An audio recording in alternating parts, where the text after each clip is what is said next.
This channel does not promote any violent, harmful, or illegal activities. All content provided by this channel is meant for an educational purpose only. আর এবার রাজধানী থেকে নজর রাখবো দিল্লিতে গাছ ভেঙে বিপত্তি। কালকাজি এলাকায় বাইকের উপর ভেঙে পড়লো গাছ। দেখুন কি অবস্থা, আহত দুই বাইক আরোহী। দেখুন সেই ছবি, কালকাজি এলাকার ছবি আপনারা দেখতে পাচ্ছেন এক্সক্লুসিভ টিভি 9 এ।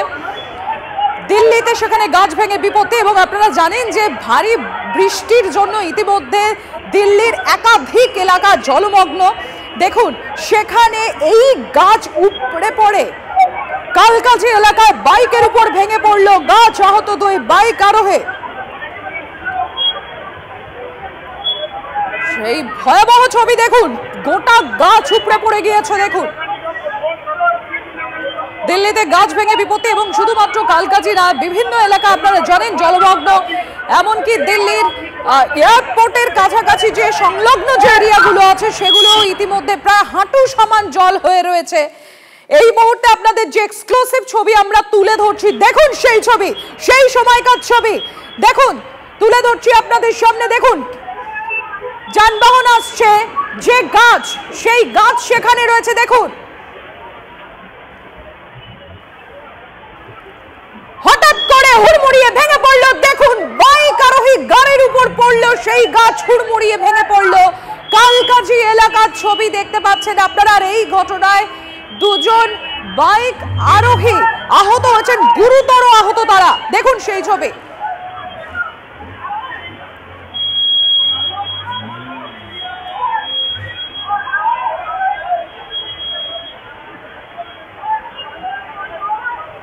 এই মুহূর্তে সিঙ্গুরের দিকে একটু নজর রাখবো। সেখানে নার্সের মৃত্যু, আর সেই রহস্য মৃত্যু ঘিরে এবার বাম আর বিজেপি তারা রাস্তায় নেমে পড়েছে, বিক্ষোভ দেখাচ্ছে, কারণ পুলিশের গাফিলতি আছে বলে অভিযোগ করা হচ্ছে। এই নার্সের মৃত্যুতে উত্তপ্ত হয়ে উঠেছে সিঙ্গুরের রাজনীতি। এই মুহূর্তে দেখতে পাচ্ছেন রহস্য মৃত্যু হয়েছে, কিন্তু খুনের অভিযোগ করছে পরিবার। সনত আমাদের প্রতিনিধি আমাদের সঙ্গে এই মুহূর্তে সরাসরি রয়েছেন। সনত, আবার নতুন করে অবস্থান শুরু হয়েছে বাম আর বিজেপির তরফ থেকে, ঠিক কি দাবি করা হচ্ছে যার জেরে তারা অবস্থানে? একেবারেই আমরা দফায় দফায় দেখলাম। প্রথমে যখন স্থানীয়রা বিক্ষোভ দেখাচ্ছিল, তারপরে কিন্তু বিজেপির তরফ থেকে বিজেপির নেতা বিমান ঘোষ সেখানে উপস্থিত হন, সেখানে বিক্ষোভে সামিল হন। পরবর্তীকালে আমরা দেখি এসএফআই এবং ডিআইএফআই তরফ থেকে একদিকে বিক্ষোভ করা হচ্ছে। এই মুহূর্তে নার্সিংহোম, যেখানে ছাত্রী অর্থাৎ নার্সের যে মৃত্যুর ঘটনা ঘটেছে, যে নার্সিংহোম, সেই নার্সিংহোমের সামনে কিন্তু টায়ার জ্বালিয়ে বিক্ষোভ দেখাচ্ছেন বিজেপির কর্মী সমর্থকরা। এবং বেশ কয়েক ঘন্টা ধরে, অর্থাৎ সকাল 10টা থেকে এখনো পর্যন্ত এই বিক্ষোভ চলছে এবং দফায় দফায় কিন্তু উত্তেজনা তৈরি হচ্ছে।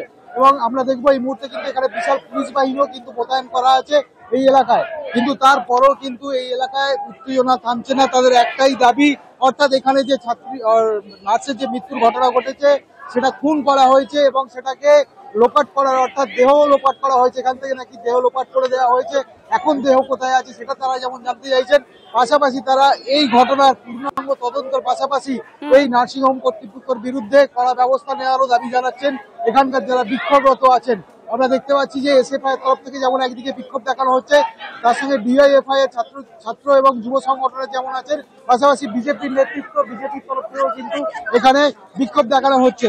অন্যদিকে আমরা যেটা দেখলাম যে মিতার বাবা, আমরা এই ছবি দেখছি, তুমি একটু আমাদের দেখাও এই ছবি। আর এই ছবি দেখতে দেখতেই আপনাদের জানাবো যে এখানে একাধিক অভিযোগ রয়েছে এই নার্সিংহোমের বিরুদ্ধে। স্থানীয়রা তারা অভিযোগ করছেন যে নার্সিংহোমে অনেক অসামাজিক কাজকর্ম হয়, আর তারা বলছেন একেবারে তিলোত্তমা ঘটনার মতো করেই এই ঘটনা ঘটানো হয়েছে। একেবারে মডেল বলছেন, আরজিকর মডেল হুগলির এই সিঙ্গুরে, এমনটাই দাবি করা হচ্ছে বিক্ষোভকারীদের তরফ থেকে। সিঙ্গুরের নার্সিংহোমে নার্সের ঝুলন্ত দেহ উদ্ধার, আর তার মেয়েকে খুন করা হয়েছে এমনটাই অভিযোগ বাবা মায়ের। কারণ তাদেরকে বলা হয় মেয়ে অসুস্থ, নার্সিংহোমে আসুন। তারা গিয়ে দেখেন মেয়ের মৃত্যু হয়েছে। মৃতের মা বাবার দাবি মেয়েকে খুন করা হয়েছে। তারা নার্সিংহোমে পৌঁছানোর আগেই মৃতদেহ নিয়ে চলে যাওয়া হয় বলেও অভিযোগ। 11টার সময় আন্দাজ, যেটা আমার মোবাইল দেখলে বুঝতে পারবেন, হঠাৎ একটা ফোন এলো 770 নাম্বার।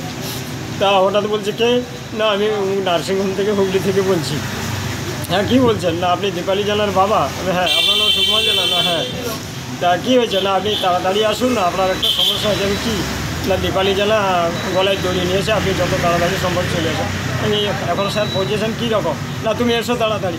পরপর 4-5 বার